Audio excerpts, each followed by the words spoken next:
Silchar news 24 আপনাদেরকে স্বাগতম জানাই। আজ হলো 13 মার্চ শুক্রবার। আজকের কয়েকটি বিশেষ গুরুত্বপূর্ণ খবর নিয়ে আসলাম। আজকের প্রথম খবরটি হলো 2 দিনের ভ্রমণ সূচিতে আজ অসমে আসছেন দেশের প্রধানমন্ত্রী নরেন্দ্র মোদী। অসমেতে 17,600 কোটি টাকার প্রকল্পের আধারশিলা এবং কুকড়াঝাড়েতে 4,570 কোটি টাকার বৃহৎ উপহার এবং চা শ্রমিকদেরকে ভূমির পাট্টা প্রদান এবং 19,480 কোটি টাকার কয়েকটি প্রকল্পের উদ্বোধন করবেন প্রধানমন্ত্রী নরেন্দ্র মোদী। তার সঙ্গে আগামীকাল শনিবার শিলচর গুয়াহাটির এক্সপ্রেস হাইওয়ের উদ্বোধন করবেন প্রধানমন্ত্রী নরেন্দ্র মোদী।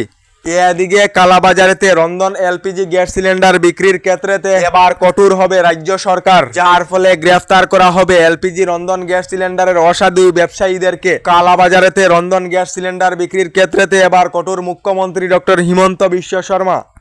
এদিকে গতকাল ঘোষণা করা হয়নি কংগ্রেসের প্রার্থী তালিকা। কারণ হলো কংগ্রেসের কেন্দ্রীয় নির্বাচন কমিটির বৈঠক গতকাল অনুষ্ঠিত হওয়ার কথা ছিল, তবে গতকাল এই বৈঠক হয়নি। আজ বিকাল 5টার সময়ে অনুষ্ঠিত হবে বৈঠক এবং প্রার্থী তালিকা ঘোষণা করা হবে বলে খবর এসেছে। এদিকে অসমিয়া মুসলমান মিয়া মুসলমানদের বিরোধী অসমিয়া মুসলমানেরা এবার বিজেপিকে ভোট দেবে। আশীর্বাদ যাত্রাতে 500 টাকা, 200 টাকা এবং 100 টাকার নোট হাতে তুলে দিয়েছে অসমিয়া মুসলমানেরা বলে জানিয়েছেন মুখ্যমন্ত্রী ডক্টর হিমন্ত বিশ্ব শর্মা। এদিকে বিশ্ববাসীকে ধমক দিলেন ইরানের সর্বোচ্চ নেতা মজতুবা খামিনিয়ে। বিশ্ববাসী প্রতি ব্যারেল তেলের মূল্য $200 দেওয়ার জন্য প্রস্তুত থাকুন বলে ধমক ইরানের। এদিকে মুখ্যমন্ত্রী মহিলা উদ্যমিতা প্রকল্পের মাধ্যমে 10,000 করে টাকা লাভ করা মহিলারা আগামী বছর পাবেন দ্বিতীয় কিস্তির 25,000 করে টাকা এবং তৃতীয় কিস্তির 50,000 করে টাকা বলে ঘোষণা মুখ্যমন্ত্রী ডক্টর হিমন্ত বিশ্ব শর্মার। এদিকে বরাকের বিজেপির 10টি কেন্দ্রের সম্ভাব্য প্রার্থী শিলচরেতে দীপায়ন চক্রবর্তী এবং বিবেক পোদ্দার, লক্ষ্মীপুর কৌশিক রায়ের দলাই নিহার রঞ্জন দাস, উদারবন্দ রাজদীপ গোয়ালা, কাটিগড়া কমলাক্ষ দে পুরকাইস্ত, বড়খলাতে অনুরাধা দেব এবং কিশোর নাথ, পাতারকান্দি কৃষ্ণেন্দু পাল এবং রামকৃষ্ণনগর বিজয় মালাকার, উত্তর করিমগঞ্জ সুব্রত ভট্টাচার্য এবং হাইলাকান্দিতে মিলন দাস এবং সমীয়কান্তি। বরাকের 10টি কেন্দ্রের বিজেপির সম্ভাব্য প্রার্থীর তালিকা ইতিমধ্যে প্রকাশ করা হয়েছে বলে খবর এসেছে। এদিকে রাজ্যের আবহাওয়া বিজ্ঞান কেন্দ্রের তরফ থেকে রাজ্যবাসীকে সতর্কবাণী জারি করা হয়েছে যে কোনো মুহূর্তে আসতে পারে রাজ্যের প্রায় প্রতিটি জেলায় ঝড়, তুফান, শিলাবৃষ্টি ও ভারী বৃষ্টিপাত, যার ফলে রাজ্যের 23টি জেলার জন্য ইয়েলো অ্যালার্ট জারি করা হয়েছে। বরাক উপত্যকার 3টি জেলা সহ রাজ্যের বিভিন্ন জেলায় ভারী বৃষ্টিপাতের সম্ভাবনা রয়েছে। এদিকে দীর্ঘ অপেক্ষার পর আজ পিএম কিষাণ প্রকল্পের 22 নং কিস্তির টাকা আসছে অ্যাকাউন্টে। আজ সন্ধ্যা 5টার সময়ে দেওয়া হবে পিএম কিষাণের 2,000 করে টাকা। আজ দেশের প্রধানমন্ত্রী নরেন্দ্র মোদীর হাত ধরে পিএম কিষাণের 22 নং কিস্তির টাকা প্রদান করা হবে বলে জানানো হয়েছে।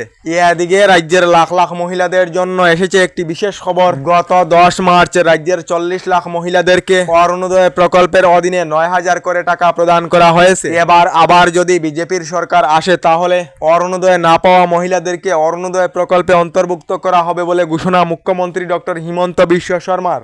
এদিকে এবার বৃদ্ধি হবে অরুণোদয় প্রকল্পের টাকা। আগামীবার অরুণোদয় না পাওয়া মহিলারাও পাবেন অরুণোদয় প্রকল্পের টাকা। রাজ্যের 10% মহিলা এখনো পর্যন্ত পেয়েছেন না অরুণোদয় প্রকল্পের টাকা। অরুণোদয়ের টাকা এবার কত টাকা বৃদ্ধি করা হবে ইলেকশনের মিটিংয়ের সময়তে ঘোষণা করব বলে জানিয়েছেন মুখ্যমন্ত্রী ডক্টর হিমন্ত বিশ্ব শর্মা। আপনারা অরুণোদয় প্রকল্পের অধীনে 9,000 করে টাকা লাভ করেছেন নাকি কমেন্টে নিশ্চয় জানাবেন। এদিকে আশাকর্মী, রন্ধনকর্মী চাকরি পাওয়ার জন্য টাকা দিতে হয়েছিল কংগ্রেসের দিনেতে 1 লাখ টাকা থেকে 1 কোটি টাকা পর্যন্ত উঠেছিল সরকারি চাকরির দরদাম কংগ্রেসের দিনেতে বলে মন্তব্য মুখ্যমন্ত্রী ডক্টর হিমন্ত বিশ্ব শর্মার। এদিকে এখনো পর্যন্ত সরকারি গড় লাভ না করা সকলের জন্য এসেছে একটি ভালো খবর। রাজ্যে নতুন করে আরো 30 লাখ পরিবারেরা লাভ করিবেন নতুন সরকারি গড়। ইতিমধ্যে প্রস্তুত করা হয়েছে সরকারি গড়ের নতুন হিতাধিকারীর তালিকা। প্রথম পর্যায়ে জিওট্যাগিং সম্পূর্ণ হওয়া প্রায় 3,25,000 লোকেরা শীঘ্রই নতুন সরকারি গড় লাভ করবেন বলে ঘোষণা রাজ্যের মুখ্যমন্ত্রী ডক্টর হিমন্ত বিশ্ব শর্মার। আমাদের ডেইলি খবরগুলি ভালো লাগলে আমাদের ভিডিওতে লাইক দিয়ে চ্যানেলটিকে সাবস্ক্রাইব করে নেবেন।